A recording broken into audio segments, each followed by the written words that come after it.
Let's move to an issue we have discussed over the last couple of weeks that has proven to be somewhat controversial. There's been a lot of coverage about it in the newspapers, and we have a number of viewers who are concerned about the minimum wage. And as you might expect, they're all over the lot. Some think it should go up. Some think it'll cost jobs. Some think it should go up a little bit. I think it's just time to ask our panel where they think it's going to go. Senator Franzen, maybe we'll start with you. What do you think about the minimum wage, and where do you think we're likely to wind up when all the dust settles? Well, I wish I could foresee the future, but I can tell you that it certainly needs to increase. We're one of the lowest states in the country, and I think it's not acceptable for Minnesota to be so low.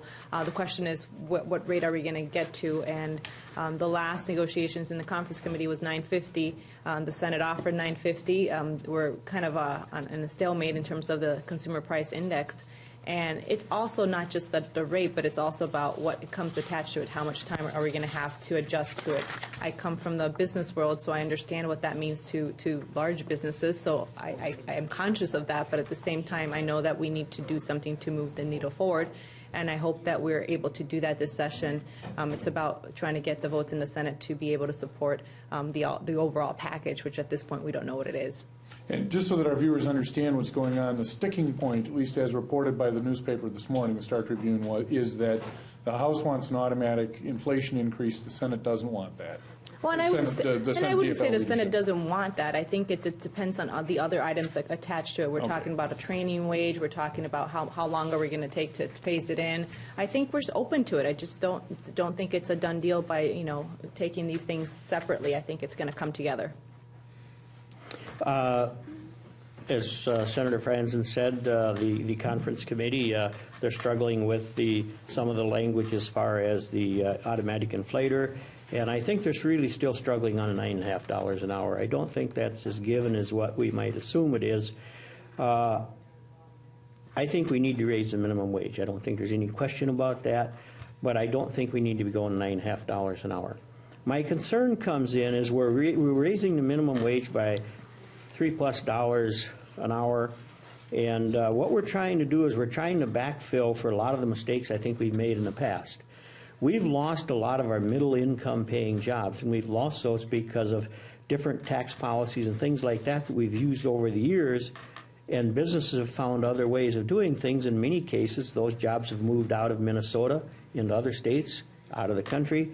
So what I see happening now is we're starting to look at trying to build some of these middle-class jobs with raising the minimum wage by $3+ an hour, and that's not the right thing to be doing. The minimum wage is a training wage, it's a starting wage, and then we need to have good jobs for people to move into. And in order to do that, we have to look at getting an education program that gets our folks ready to get into the wage earning stream. And right now, from an education standpoint, we're not doing a very good job of offering vocational programs for students in our high schools so they can start getting ready to take some of these vocational jobs that are needed. So I think we have to start looking at a mix, not just raising the wage. We have to bring the education piece into it. We have to do a better job of getting our folks ready for these jobs that we do have out there. Well, I think that everybody can agree that the minimum wage is probably going to go up, and it probably needs to go up. But whether it's $9.50, I think that's probably a little high. But the inflator is a problem. That is an issue. If you're looking to get Republican votes for the bill, I don't know that you're going to get that with the automatic inflator in there. But the tip credit, I mean, tip credit seems to be a dirty word all of a sudden when you're talking about minimum wage, and it shouldn't be, because this is something that is very, very serious. You'd probably get a lot more Republican votes for a minimum wage bill if you had a tip credit built into the bill. There's different ways to do tip credit as well. So something like that would be a big help along this. I've got Running Aces, a horse racing track in my district, and there's a lot of dealers there and things like that. They make some good money when they make some tips at the card tables that they have there. So I think that there was an issue before the conference committee to try to maybe change that or get that included, at least for the dealers at the horse tracks. I don't know if that's going to happen. I sure hope it does. So if some of those things could happen, I think you get a lot more votes for the bill.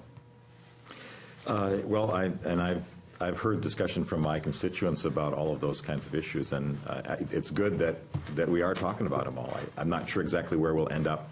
I believe strongly we do need to increase the minimum wage, and I think $9.50 would be a good place to end up. I think we can do it over time. We don't have to do it right away. It doesn't have to happen next year necessarily, but I think we can phase it in. But I think it will be stimulative to our economy. I think that the folks who get a minimum wage are likely to spend a good portion of their check in the community and in the economy, and we're going to see that be dispersed through the economy and stimulated. I also think that the minimum wage is something that Senator Adams mentioned, several issues that have changed our economy, and there's much to be listened to in that. But I think also we need to make sure that many women are, for instance, minimum wage earners, and we need to make sure that they have the wage that they can support their livelihood and their families with. So it's an issue of fairness, and I think it needs to be addressed. As I think we all agree on that we need to address it. So I think it'll happen.